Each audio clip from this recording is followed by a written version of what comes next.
अरे जयंत पाटला, तुझ्यासारखा अवलाद गोपीचंद पडळकरची नाही. माझ्यात ती धमक आहे कार्यक्रम करायची. तुझ्यासारखी ती अवलाद नाही. तू राजाराम पाटला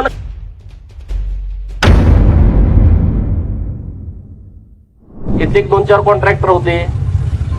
इथला एक पंचायत समितीतला कर्मचारी होता. त्यांनी हे सगळं गणित या इथल्या माझ्या आमदारांना सांगितलं.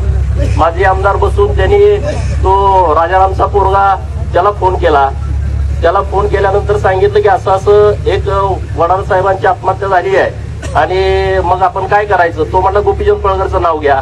हा म्हणला त्यांचं नाव मला घेता येणार नाही. तर तो म्हणला ठीक आहे, मी माझ्या ईश्वरपूरचा आहे, मी त्यांच्या घरनं फिल्डिंग लावतो. हा कोण म्हणतोय? राजारामचा पोरगा म्हणतोय.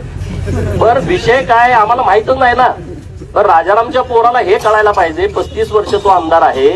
एका आमदाराचं ज्युनियर इंजिनियरकडे काम काय असतं. एवढी जर ह्याला अक्कल नसेल तर ह्यानं महाराष्ट्र कसा चालवला. म्हणून मी नेहमी म्हणतो की हा बेअक्कल माणूस आहे, हा बिंडोक माणूस आहे. हा वारंवार दर 8 दिवसाला सिद्ध करतो की होय मी बिंडोक आहे. अरे आमदाराचं ज्युनियर इंजिनियरकडे काम काय. आमदार फंडाचं पत्र दिलं, कुणाला जातंय?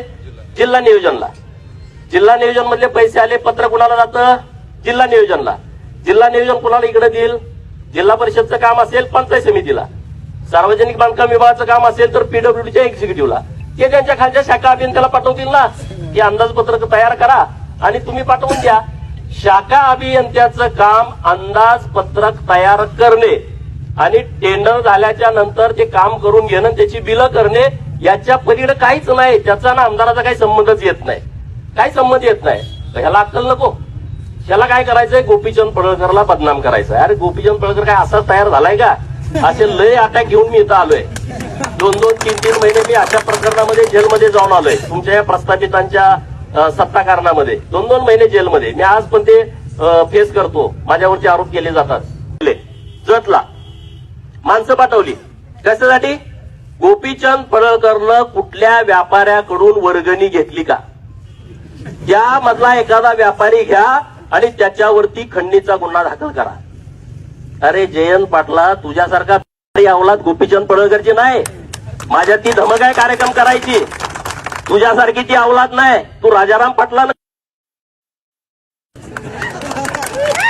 काहीतरी गडबड असणार आहे. एवढ्या खालच्या लेवलला. आता माझा दांडियाचा कार्यक्रम आहे गरबाचा. ये माणसं पाठव. डोळं तिपून जाते तुझं कार्यक्रम बघताना.